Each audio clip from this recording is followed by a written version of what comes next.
Muito bem, estamos começando mais um Tema Livre aqui na Nova Era TV e de cara já deixo meu grande abraço ao meu irmão, meu amigo Alaicel.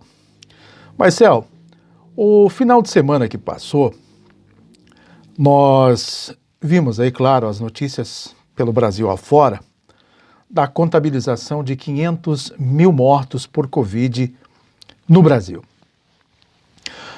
E aí a gente fica pensando que perguntas e respostas precisam ser feitas para que a gente tenha realmente algo claro a respeito de tudo isso. Imagino também que todos nós temos uma parcela de culpa por este número de mortos. Afinal de contas, essa discussão política em torno do tratamento precoce é, na verdade, uma das grandes responsáveis porque se combate o tratamento precoce como se fosse crime no Brasil atualmente. Tanto é que tem CPI hoje no Senado para ver se encontram culpados, e um único culpado, que é, no caso, o governo federal, e querem imputar esta culpa unicamente ao governo federal. Mas, enfim, acho que nós, da imprensa, temos uma parcela de culpa, talvez por não saber como esclarecer com clareza todas essas questões, principalmente a grande mídia, que bate forte contra o tratamento precoce e faz aí um alarido enorme de que os remédios não têm eficácia comprovada. E nesse meio termo eu fico pensando também o que é que tem eficácia comprovada e por que que não dá para tratar um paciente com Covid-19 imediatamente, de forma imediata, de forma precoce. Dá a impressão de que se a pessoa pega o vírus, tem que esperar até ele se agravar, porque daí tem um tratamento no hospital, na UTI, enfim. Não vou entrar no mérito mais dessa questão, porque não entra na cabeça da gente por que tanta contrariedade contra um tratamento inicial, um precoce, seja como for. Na verdade, se tenta, pelo menos, medicar uma pessoa logo no início para ver se ela não agrava. Isso vale para qualquer enfermidade, não só para o Covid. Se você tem um problema, tem que tratar logo no início para que ele não se agrave. Mas na Covid, isso parece não prevalecer. Então é a politização em torno dessa questão.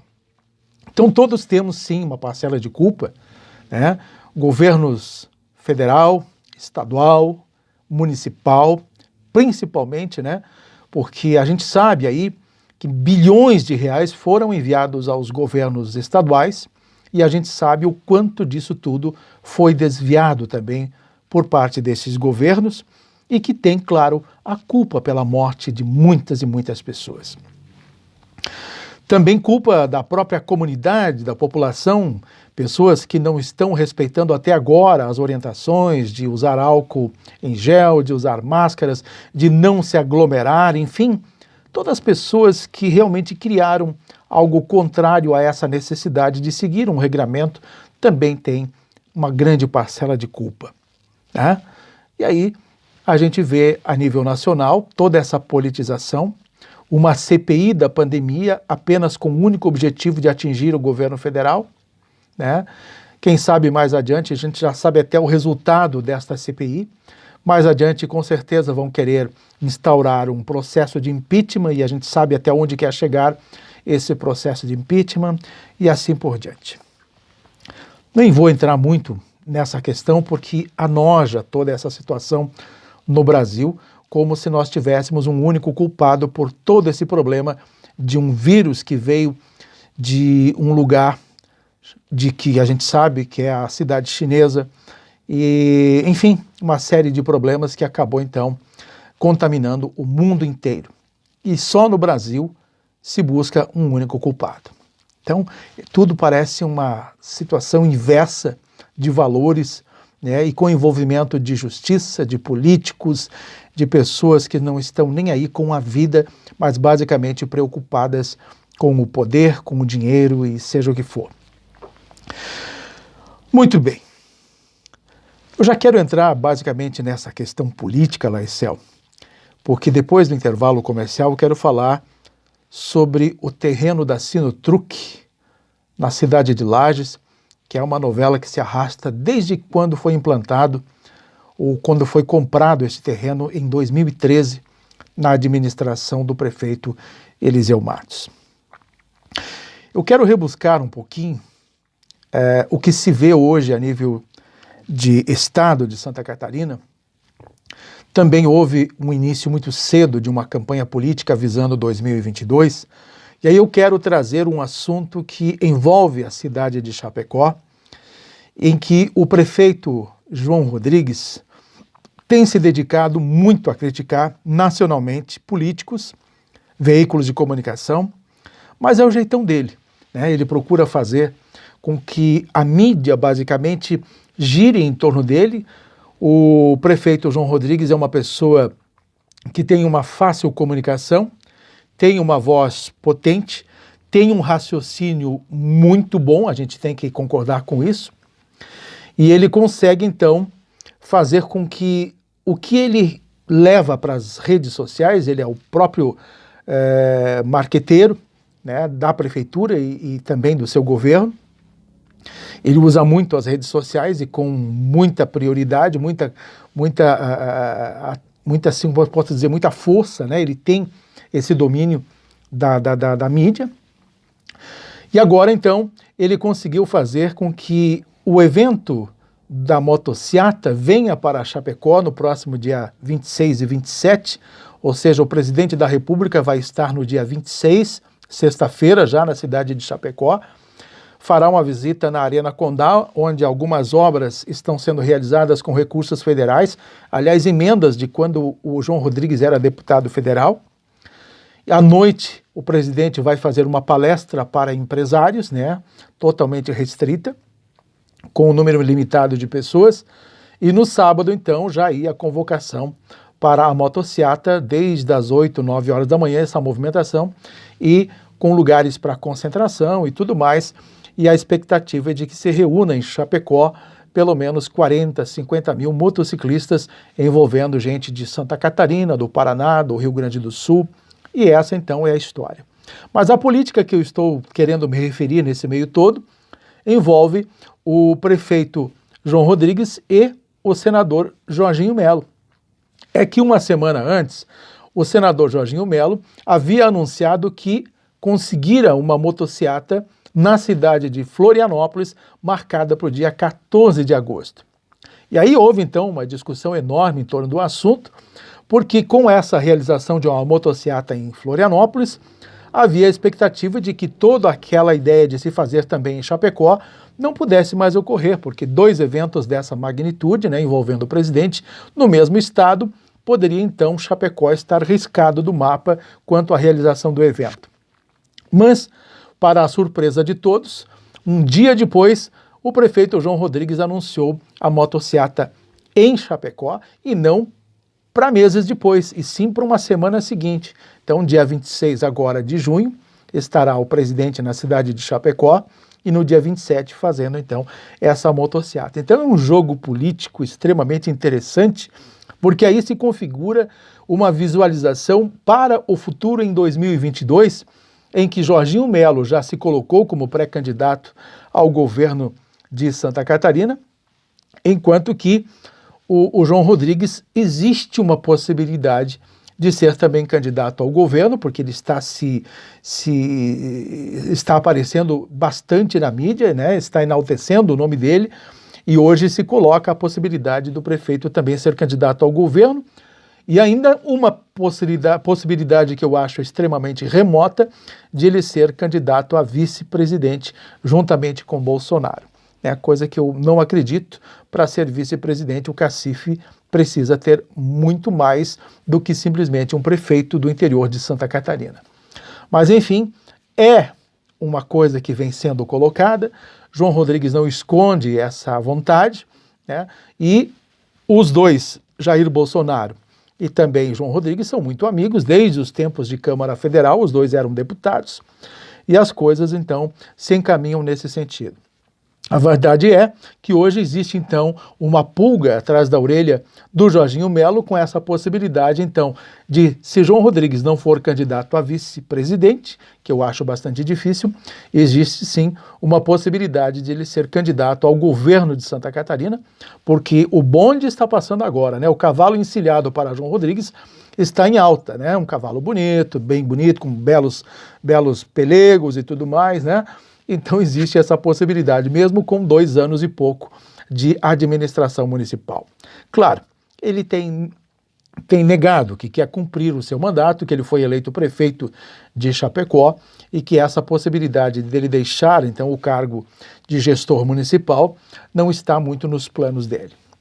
Mas, de qualquer forma, está aí uma briguinha política bastante interessante, mas a verdade é que o PSD, que é o partido de João Rodrigues, vai ter candidato ao governo em Santa Catarina, ou, quem sabe, uma grande aliança com o atual governador, o Carlos Moisés, neste momento. Ou seja, o PSD poderá ser vice de Carlos Moisés, ou não sei o que pode acontecer. Até no programa passado eu comentei sobre a possibilidade de Carlos Moisés ou ser candidato à reeleição, ou ser candidato ao Senado, ou deixar a política e cumprir então com o seu mandato até o dia 31 de dezembro de 2022, tá bom? Eu retorno então daqui a pouco, no segundo bloco, falando sobre essa questão do terreno da Sinotruc na cidade de Lages, porque é um assunto que rende muito o que falar. Até já!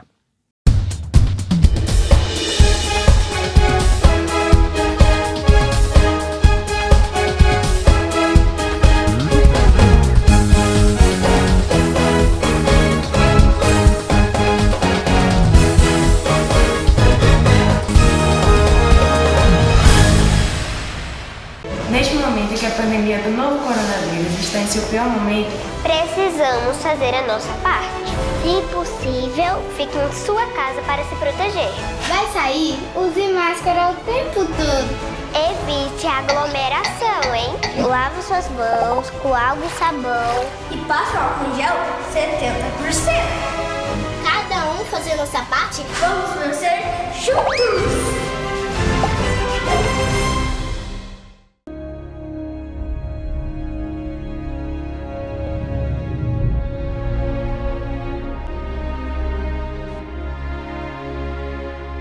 Lages, bela e graciosa, vamos cuidar e viver mais nossa Lages.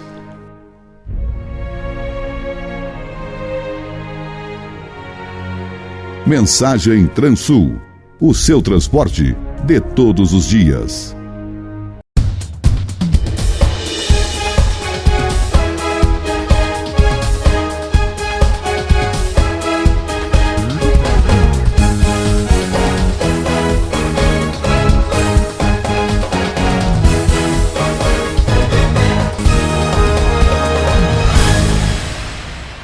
Muito bem, estamos de volta com a segunda parte do nosso tema livre. Foi o assunto que eu prometi para falar para vocês sobre o terreno lá em Índios, onde seria instalada a Sinotruc. Pois bem, vocês sabem que agora está sendo instalada aí uma CPI, uma comissão parlamentar de inquérito, para investigar a história desse terreno desde o princípio. Até para lembrar a vocês, em 2013, ainda na gestão de Eliseu Matos, surgiu esta possibilidade de se instalar na cidade de Lages uma empresa chinesa chamada Sinotruc. É uma fábrica de caminhões, e toda essa perspectiva, então, foi projetada na época. Para que se instalasse, o município, claro, teria que dar todas as condições para que essa empresa viesse. A partir de então, uma série de negociações foi realizada. O município comprou uma área, então, próxima à cidade de Lages, como eu disse, na saída para Florianópolis, às margens da BR-282, no distrito de Índios. Comprou esse terreno, na época em torno de 15 milhões, se não me engano. Claro, pagaria para o governo do estado, depois parceladamente, coisa que está acontecendo até em dias de hoje, esse pagamento ao governo do estado. E o prefeito Eliseu Matos, então, dando prosseguimento ao processo, claro, ia difundindo esta notícia e nós, como jornalistas, acompanhávamos de perto divulgando tudo mais com uma boa expectativa positiva, inclusive para a cidade de Lages. Mas as coisas não aconteceram como a gente previa. Até os caminhões eram apresentados em frente à catedral, a gente via que bonitos eram os caminhões e dava realmente a entender que tudo estava dando um prosseguimento bastante rápido para que esta empresa chinesa viesse para Lages e nós tivéssemos então a geração de novos empregos, a geração de dividendos através de impostos, enfim, havia realmente uma expectativa muito grande.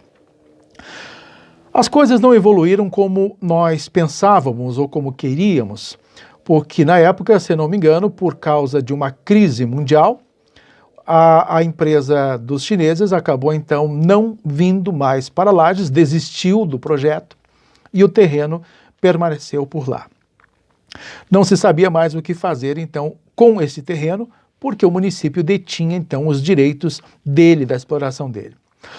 Foi aí então que ainda na gestão de Eliseu Matos surgiu uma empresa do grupo Koch, né? E esta empresa teve a ideia de fazer com que se instalasse nesse lugar, que é um terreno de 1,5 milhão de metros quadrados, se instalasse o que eles chamaram de Business Park. Seria então um empreendimento bastante grande e que reuniria uma espécie de condomínio empresarial multissetorial. Chegaram a criar todo o projeto, com a criação de 345 lotes, dando uma infraestrutura completa necessária, como uma subestação de energia, como uma estação de tratamento de esgoto, estacionamento, asfalto nas ruas e tudo mais, balanças de pesagem e até um heliponto, então, para que, claro, visitantes chegassem a este lugar. Também era uma alternativa bastante interessante que poderia ter tido sucesso já na época. Também não avançou. Aí veio o período de eleições, a troca de gestor, assumiu o prefeito Antônio Seron, e eu inclusive estava lá naquele primeiro ano da administração de Antônio Seron.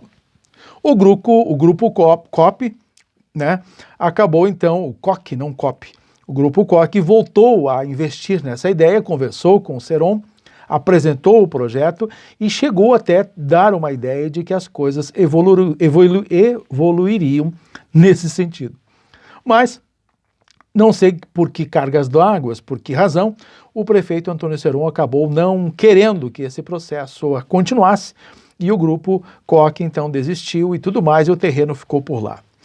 E nós, até preocupados com o futuro desse terreno, em coletivas de imprensa, como jornalistas, questionávamos o prefeito nesse sentido, sobre quais os planos dele com relação a esta área que estava lá comprada e simplesmente, não digo abandonada, porque há alguém lá cuidando desse terreno, criando gado, plantando, e é isso, inclusive, uma das coisas que a CPI, que está sendo instalada agora para investigar as coisas envolvendo esse terreno, quer saber.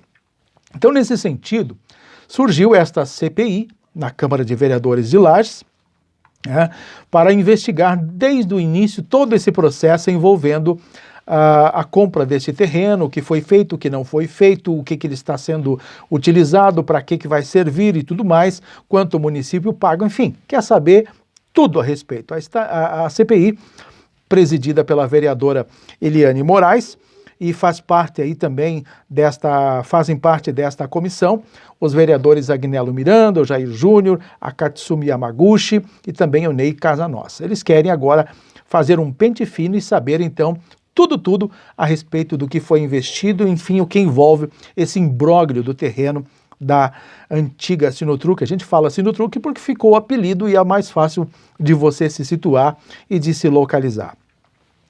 Seja como for, diante deste surgimento da CPI, recentemente agora, o prefeito Antônio Seron recebeu no seu gabinete os representantes do Fórum de Entidades Empresariais da cidade, que envolve aí a Câmara de Dirigentes Lojistas de Lages, envolve a Associação Empresarial de Lages e, claro, querendo também discutir outros assuntos que versassem sobre o desenvolvimento do município. E entre uma das proposições desse grupo de empresários do Fórum de Entidades está a instalação de uma subestação de energia elétrica de parte da Celesc para, então, que se dê um passo inicial para que este terreno definitivamente seja aproveitado.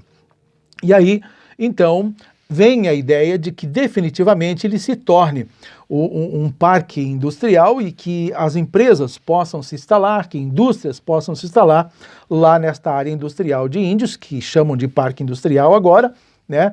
E assim por diante. Claro, o município recebeu os empresários com bastante interesse, porque aí pelo menos pode amenizar o processo desta CPI diante dessas decisões. Então, até não entendo por quê Antônio Seron, desde o seu primeiro mandato, não tomou então as rédeas desse assunto e não deu um destino definitivo para a ocupação deste terreno, não vendeu, não trocou, até houve inclusive algumas ideias de fazer uma permuta com a Ipagre, por exemplo, trocando a Ipagre aqui do centro para o distrito de Índios, fazer uma permuta nesse sentido. Então muitas especulações sem nenhuma resolução.